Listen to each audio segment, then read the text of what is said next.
আমরা ট্রান্সপারেন্সি নিয়ে আসছি। এনপিএল কোথায় ছিল? 9%।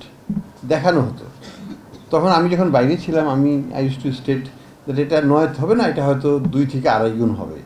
আমার ধারণা ছিল যেটা এটা 24-25%-এর মতো হবে। কিন্তু বাস্তবে কি দেখলাম? বাস্তবে দেখলাম যেটা 4 গুণ, অর্থাৎ 37%-এর মতো, 36.7% হয়েছে last October. I think that's the peak that you have scene.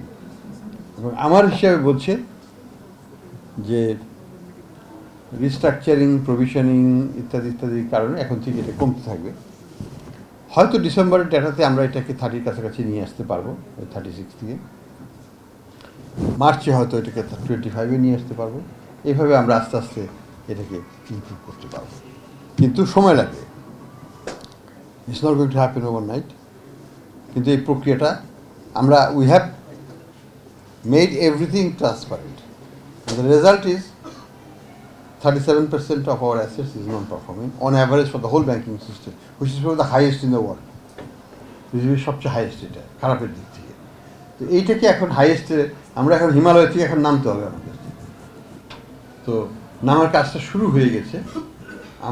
আমি আশাবাদী যে December will be much better then October, এই যে সেপ্টেম্বর, এবং মার্চটা আর একটু বেটার হবে। দেখা যাক, এটা সময় করে দেবে যখন ডাটাটা পুরোপুরি আসবে।